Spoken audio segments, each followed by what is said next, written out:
Adhabu ambayo watu wa Matungu watapea mheshimiwa Navirindo ni kumpeleka nyumbani. Hakuna adhabu nyingine kuliko hiyo.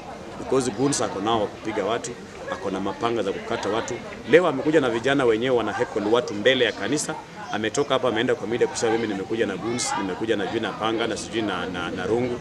Mimi nimekuja kama Mkatoliki. Hii safari nimeanza ya Matungu, siwezi wacha na sitatishwa na mtu yote kwamba ati nitapigwa ama nitafanywa namna gani. Mimi niko tayari, mimi ni mwanaume, nishajitokeza, ni lazima Navirindo atarespect watu wa Matungu. Mradi ya maendeleo hizo ni baadhi ambao vitu zenye tuliona kwamba mimi utetezi ilikuwa kwamba ni rais ndiye anakuja kufanya hiyo fundraising. Ninyi wote mlikuwa mnajua. Lakini mimi ni member wa UDA na mimi ni mtu ambaye niko kwa serikali. Mimi ni mtu ambaye naelewana na serikali mzuri. Tulikaa tukaona afadhali rais akuje wakati soko yetu ya Matungu itakuwa inaendelea. Afadhali rais akuje wakati tutakuwa na plan ya kuleta ile Kibabii University ambayo the late Mheshimiwa Murunga alinunua shamba 17 acres.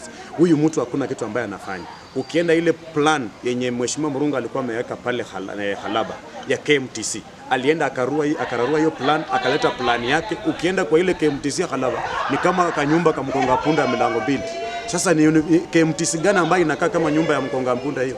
Hakuna siku mbunge ambaye kana vijana akipata barua hata ya walimu huwa anauza. So mimi hiyo mtihani yote iko kwa watu wa Matungu wa change kiongozi 2027. Mimi nitawania kiti ya bunge ya Matungu kama wale wengine ambao wamewania. Lakini mimi mwenyewe wananchi wataenda waangalie kama Watitu anatosha, atachukua kiketi na ataendelea kuongoza watu wa Matungu.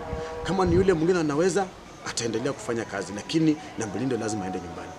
Ushauri wangu kwa vijana kutumiwa na wanasiasa, wajue kwamba wakati unatoka kwa nyumba umeacha mama yako, umeacha baba yako, umeacha bibi yako, umeacha watoto wako. Tuulize maswali wakati mwanasiasa anakuambia kwamba uende umsaidie kupiga watu ama kuheckle watu.